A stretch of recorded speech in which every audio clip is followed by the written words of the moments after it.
Hi, we're Josh and Ariel Walmsley, owners of Green Valley Tree LLC, based in North Windham. We're proud to sponsor Connecticut East This Week and to serve the communities of Windham and New London counties with our tree removal and plant healthcare services.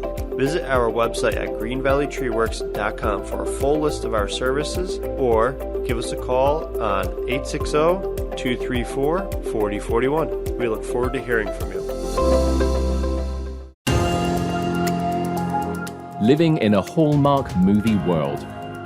We talked to the Connecticut Office of TV, Film and Digital Media and a local filmmaker about why Connecticut is so popular and appears in so many Hallmark movies. Plus, we take a look at other stories making the headlines from around the region. This is Connecticut East This Week.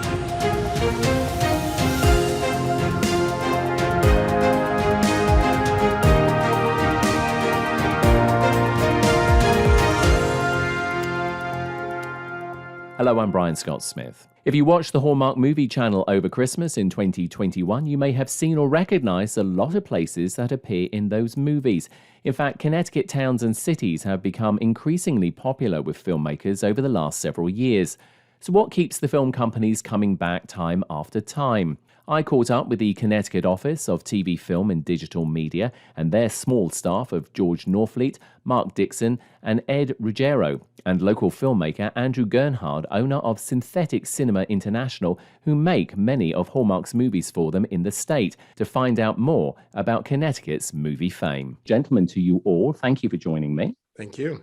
Good to be here. Thanks for having us. So I'm going to start with you, George. You're the director of the Connecticut Office of Film, TV and Digital Media. What exactly does your office do? Well, we are a full-service agency. We are here specifically to facilitate the entirety of the industry. We engage with either individual producers, production designers, location managers, all sorts of personnel in that regard to help them site their productions here in the state, to help them find crew, to help them find equipment, all of those types of things. We're here to make their lives easier. And how long has the office been going? Because, that's always interesting to know what the history of it is. So has it been going for a number of years? It has been going for a number of years. It has been going at least since 2007, which is probably as long as I've been involved, as well as Ed and Mark. However, Mark, I believe, did work with the office when it existed in a different iteration prior to that. So it has been around for quite some time. And Mark, I want to turn to you. Location services is one of your specialties for the Office of Film, TV and Digital Media. We've got a lot of good places for people to film, haven't we? Absolutely. We're a small state, but we're very diverse in terms of our locations. Especially in Eastern Connecticut, you have the ability to be in our cities like New London and Norwich, and then to be in some of our coastal communities like Mystic, Stonington, Noank. And then there's all the wonderful countryside in the northeast corner, in the quiet corner. And so it's a very, very easy place to work. Are there any, particular locations which seem to be more popular than others that you've noticed over the years? I'm guessing Hartford, the capital, is probably fairly popular, but is there anywhere else that's really struck a chord with filmmakers? Well, certainly, and this is just, areas such as Mystic, Stonington, they've always been very popular with filmmakers. However, we have recently seen a move to people coming to Hartford, coming to Norwich, coming to, Middletown, and just coming out of what historically has been, Fairfield County to film more in the eastern and central parts of the state. And Ed, you are the Film Tax Credit Administrator for the Office of Film, TV and Digital Media. I'm guessing you're giving some fairly good sort of handouts to filmmakers, because of course we always hear otherwise that it seems to go over the border into Canada, which is,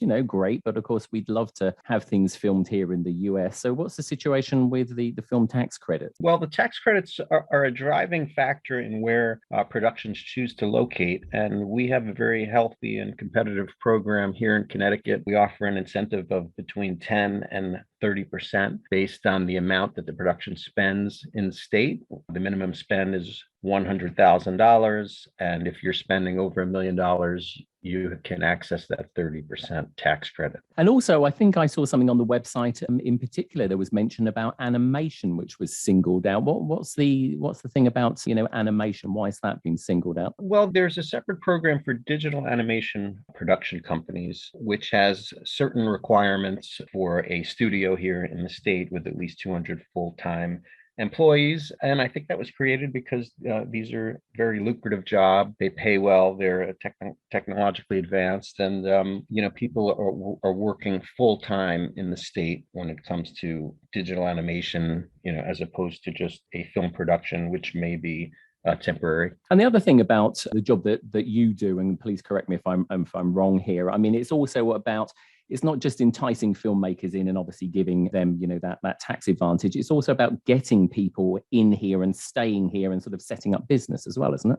That's correct. That's where the third incentive that we offer would come in, which is for infrastructure. So it incentivizes companies to build studios here or post-production studios or relocate their headquarters here to the state. And Andrew is also joining us today, Andrew Gernhardt, who is owner of Synthetic Cinema International, which may not be a name that a lot of people would necessarily recognize, but they certainly will recognize the amazing and great content that you make, because we saw plenty of it over the Christmas period. Andrew, you're a Norwich native from Connecticut, and so this might sound a bit of a strange question, but why is Connecticut such a great place to film in? Why do you do so much here? Well, I think number one, the tax incentives are a big driving force for all production to come here, as Ed mentioned. But I like Connecticut because I am a New Englander. I am from Connecticut. I like the folks here, but I love the locations. Whenever I have conversations with possible productions that want to come here, I always say, you can do everything here except for a tropical island. I mean, we've done, I like Connecticut to play Connecticut, but we've done Philadelphia, we've done Boston, we've done Reno, Nevada, we've done many different locations, mocking in Connecticut. But, even recently, we had a production that's coming in 2022 that was supposed to take place in Chicago, and we were going to fake it in Hartford. But because the studio liked Hartford so much, they're rewriting the script to be Hartford instead of, Chicago. So that's kind of a plus too, because I think Hartford gorgeous on film. The other interesting thing about you is, and we were talking about this before we started doing the recording of the interview, is you haven't done it for a while, but you sort of started life doing more horror movies, and of course have now moved into the much more interesting, well, not more interesting, let me rephrase that. You've moved into another area, the more romantic sort of movies. It's quite a shift. Yeah, I mean, they're both horror in their own ways. We started off making monster movies and horror movies because we were in a different time. My business started when there was Blockbuster Video. And, everybody at Blockbuster Video, it was either A-list movies or monster movies. And that's how we got into monster movies, which eventually led to TV-based monster movies and ghost movies, which led to thrillers, which led to Christmas films. And now we're kind of doing everything from comedy to Christmas to thriller. We're doing everything but monster movies, unfortunately, because there is a great deal of fun done with monsters. I can imagine. And just give us a sense, I mean, because a lot of work goes into movies, and unless you're in the business, people, I don't think always understand how much work goes into it. I mean, I'm thinking in particular when you're having to do a Christmas movie, you want a Christmas scene and all the fake snow, because of course you don't wait until real snow comes, because one, that's unpredictable, and that doesn't make necessary for good filming situations. Yep. So, how much of a challenge is it, when you're trying to do something like a Christmas movie and you're possibly filming it maybe like August, September, October? Yeah, well, we run into that problem a lot. A lot of times we shoot summer movies during April, which is very cold in Connecticut. And a lot of times, 90% of the time we're shooting these Christmas movies between May and October, which is to get it done. There's a local company that does snow, like snow blankets, and this like flocking, they call it, where they make it look like snow. And we just CG the background to make the leaves in the house look like it has snow on the roof and all that type of stuff. And we do the opposite for summer. We shot a movie called Sand Dollar Cove where there was no leaves and mystic. It was gorgeous. The light was great, but it was obviously winter. And we actually had to put leaves back on the trees for the wide shots of that movie. So we're kind of specialized in switching up the season, but we are getting a kind of a jump on it this year. And we are going to try and shoot a Christmas movie during the winter, in quotations, which you never know. Winter in Connecticut, one day it's -10, next day it's 60. So we are going to try and do winter just so there's no leaves. And again, you're right, you can't predict the snow. So I assume there's going to be fake snow no matter how you cut it.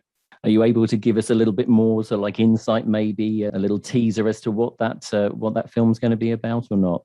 Well, it will be a Christmas movie, and it is for Hallmark.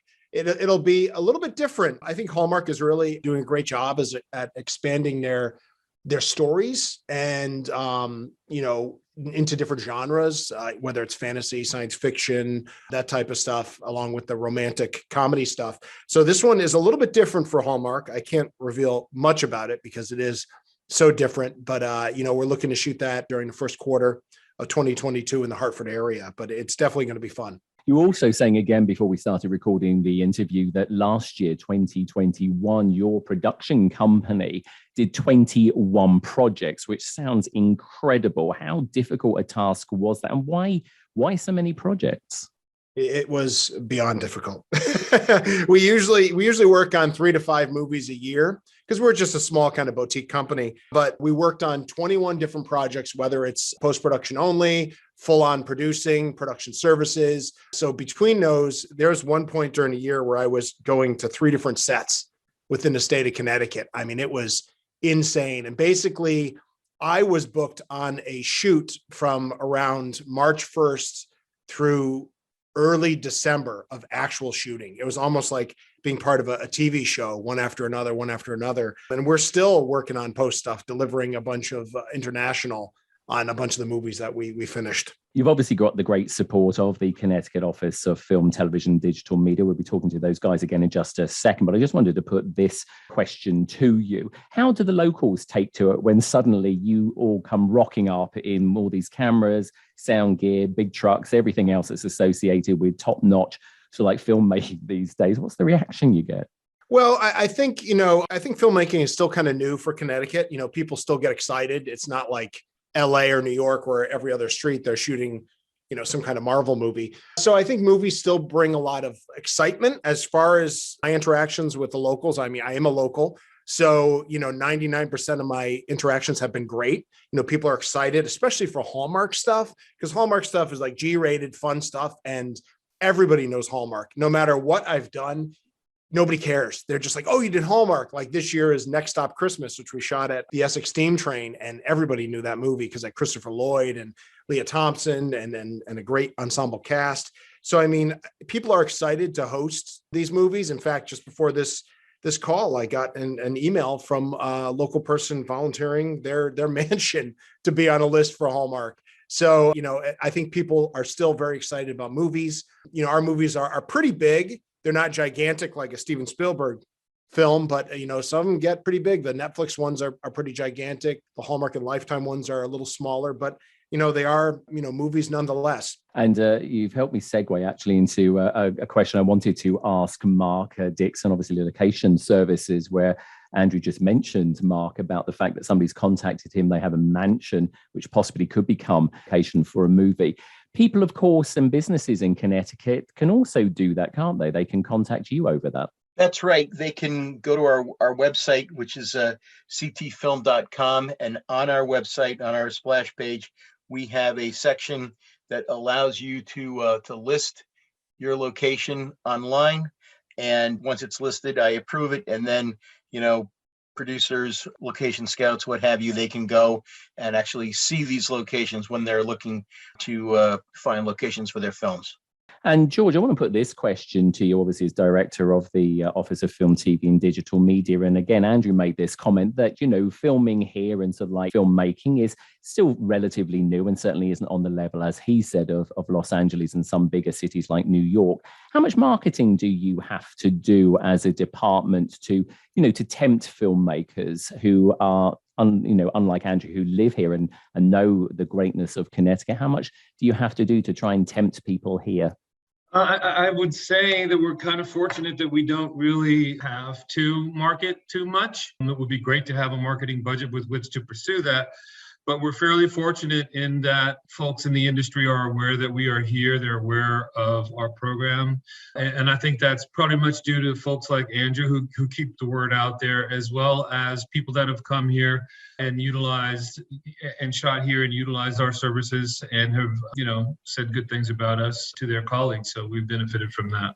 I mean, other than the benefit of having, yourself, Mark and Ed to assist filmmakers, what else is it that they say that they like about Connecticut that, either brought them here or maybe brings them back? Well, I might be, echoing what you've heard Mark and Andrew already say, but Connecticut is a very picturesque state. We have a wide variety of locations. We have everything, I like to say here, from coastline to forest to cityscape. We've got everything here but a desert. So I think that's something that's really good for us. And also, Connecticut isn't a really large state, so you can find everything in somewhat fairly close proximity, which is important for production companies. In fact, you heard Andrew say that he was going between 3 different sets at once. So that's part of our selling point. And I guess it doesn't hurt that we're in between New York and Boston as well, which obviously sort of like, 2, again, fairly large centers that do a lot of television and film. Very correct. And Andrew, getting back to you, I mean, Christmas movies, we just have to ask you this. Hallmark, a lot of them, not all of them, as you've pointed out, but a lot of them are Christmas movies. Has Hallmark ever said, why they particularly like Connecticut? Because it does seem that every Hallmark Christmas movie you turn on, it does look as though it is Connecticut it has been shot in. Well, I think, when you think of Christmas, you think of that classic New England architecture and the roads and the woods. And, I can definitely tell ones that are shot in Canada. Canada is beautiful, but I can definitely tell which ones are Canada, which ones are real. I think, what my personal observation with Hallmark movies is I like the ones that are actually shot where they're supposed to be, like Connecticut or Ohio or, Michigan, the ones that are actually in the places where they take place or close by, to me look more realistic. I feel like the ones that are kind of faked feel a little bit more staged, but that's only my opinion. And that goes not just for Hallmark movies, for many movies. I just watched some movie on Netflix that was a huge budget science fiction movie, and they were taking the train from Greenwich, in quotations, to New York, and I wasn't aware that Greenwich had a triple-decker train. So it's like, yeah, you definitely know what's been kind of made a facade. Absolutely, yeah. You occasionally spot those little continuity areas, like you said, if you definitely come from that area. You've mentioned, obviously, Netflix, streaming services have fairly big budgets and have become very big in the industry. How much has it changed over the years that you've been doing filmmaking from what we would recognize as maybe traditional sort of like filmmaking companies coming to you to these more modern companies saying, hey, this is what we want you to do? Well, I think it's all the same process, and it's really all the same studios. What I think happened is, theatrical was the apex of everything, and now it's streaming because COVID basically killed theatrical. And so theatrical is kind of on the wayside, and now everybody's vying for these, streaming or downloadable premieres. And they're huge. When I heard years and years and years ago about watching a movie on a smartphone, I was like, no way am I going to sit there and watch a movie or a show on my phone. And I would say 95% of what I watch is on my phone. We have a TV I don't even turn on. I'm watching all these great shows on my phone. But, production's the same. To me, the scope of some of these big movies that Disney and Netflix does, they're the same as a major theatrical release, but it's just for streaming. Are we seeing an increase, though, in production? Because it does seem that, you do turn on, as I say, it doesn't necessarily just have to be the streaming services, but, are we seeing an increase in production generally? I know COVID may well have had a bit of an impact. Oh, yeah, absolutely. I mean, I think the reason we were so busy is the fact that everybody was backed up. They're trying to get up to date on their projects they're doing. They're doing their current projects, and then they're so afraid of the future as far as like what's next, what's the next COVID 42. So they're trying to get as much done as they can in a condensed time. And I know now's a good time to get into movies, especially as a crew member, because there's such a demand for it all across America. And then what about the money as well? Because I know you said that, some of the movies that you make are not huge, great, big, Hollywood blockbusters with, the multi-millions of dollars. But I mean, these things still aren't cheap to do, are they? No, our budgets, they range. They're from, low budget to higher budget. But, I always say, the rates that you get on movies are better than the average rate of, working a normal job. Plus you get per diem, and you get hotel rooms, and you get food, and you get taken care of. So, I mean, I think, being in movies is, if you can keep getting these jobs, whether it's higher end non-union or it is a union job, they're all high paying jobs. And what I think is great for Connecticut is it's a lot of these companies are just dumping this money in Connecticut, with hotels and food, and never mind what the production is spending on local. It's all the crew members. This Netflix movie in Norwalk had, hundreds of crew members all spending money at local shops and bars and restaurants and entertainment. So, I mean, it's just an injection of cash from out of state in state, which is, I love it. Whether a movie's 500,000 or 25 million. I mean, to me, it's all money being spent in state. Well, Andrew Gernhardt, owner of Synthetic Cinema International, we are grateful to have you, and obviously being the creative and energetic filmmaker that you and your company are, but also being such a great ambassador for Connecticut, and also to George, Mark, and Ed of the Connecticut Office of Film, TV, and Digital Media. We thank you for your time today and the passion that you all bring, and making sure that we continue to be part of the filmmaking spotlight here in the United States. Gentlemen, to all of you, have a happy new year. Thanks ever so much for joining us on Connecticut East. Thank you. Thank you, Brian. Thank you, Brian. And if you're a business or property owner in Connecticut and want to register your location for possible use as a future film location, then head over to the Connecticut Office of TV, Film, and Digital Media website at ctfilm.com, where you can find details of how to register your business or property.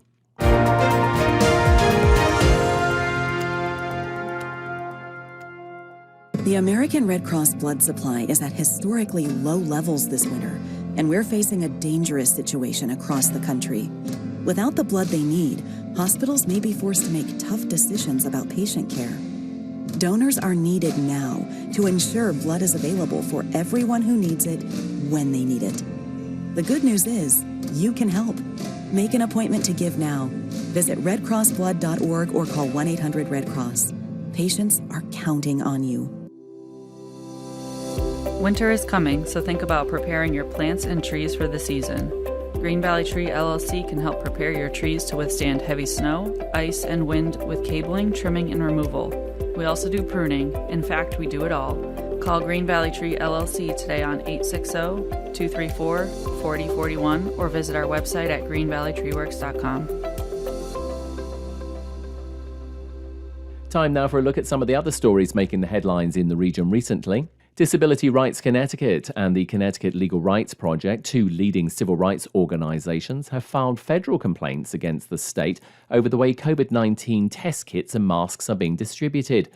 Sheldon Taubman is a litigation attorney for Disability Rights CT and explains why they are taking the state to task. But the concern is that it has been done in a way which does not prioritize people who are disabled and who are at high risk. So in the community, that means people who, because of their living situation or their disability, they're at high risk of transmission. And it also includes people who, should they become infected, they're high risk of severe disease or death. Taubman says although the governor originally stated that towns and cities should prioritize distribution to vulnerable populations, he later undercut that same guidance, saying cities and towns have discretion to develop the distribution model that best fits their community. The City of New London has received over $1 million from the state to help remediate blighted land for a new community recreation centre. Mike Passero is the mayor of New London and says the financial support from the state will go a long way in helping to make the project happen. I think it's a goal that the city has wanted to achieve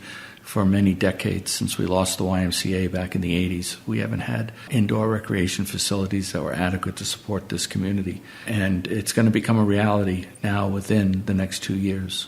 New London received just under $1.2 million from the state's Brownfield Remediation program, which aims to help with the cost of cleaning up around 40 parcels of land in 13 towns and cities across Connecticut.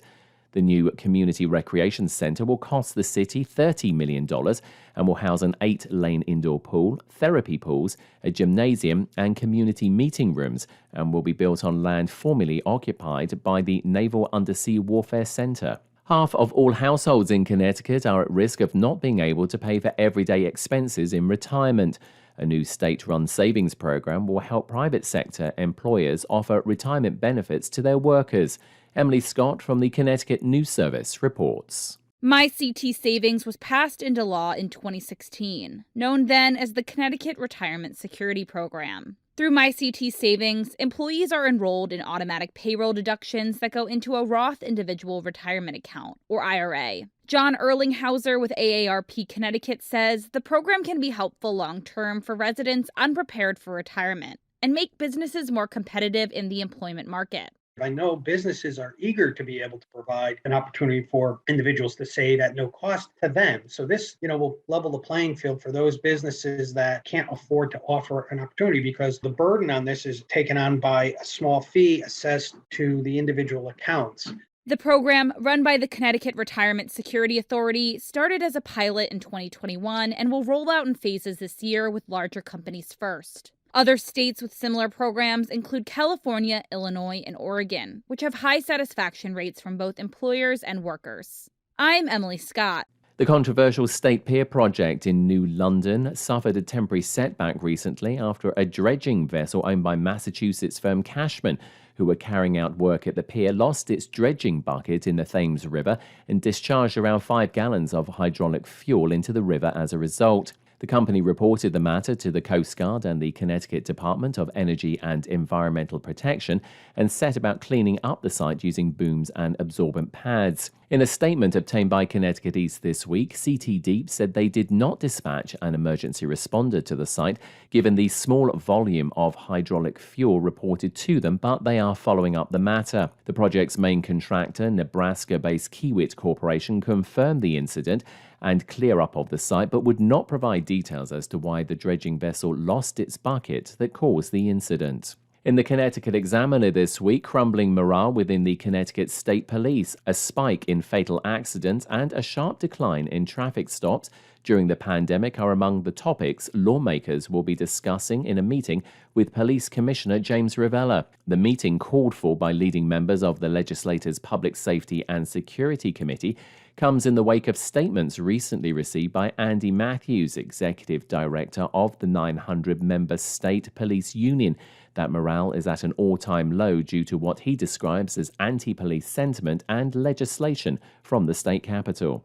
In the Middletown Press this week, Governor Lamont is easing into the re-election campaign, investing $210,000 of his own money in the final quarter of 2021, according to his late-night filing recently with Connecticut regulators, the first since announcing his plans to run for a second term. During the 2018 campaign, Lamont, whose family wealth dates back to a great-grandfather who was a top aide at the New York banking legends J.P. Morgan and Son, spent $15.9 million of his personal funds to win the governor's race over Bob Stefanowski, a former business executive. Lamont has not taken a salary while in office. And in the Chronicle this week, Windham Region No Freeze project staff expect an increase in overnight shelter guests as the severe winter weather continues. Project Executive Director Avery Lenhart said recently she was hoping people who have stuck it out in tents thus far this winter will stay at the shelter instead. That's all from us for this edition. Do send us your questions and story ideas to the show via our website at connecticut-east.com or Facebook or Twitter at Connecticut East and on Instagram at Connecticut East This Week.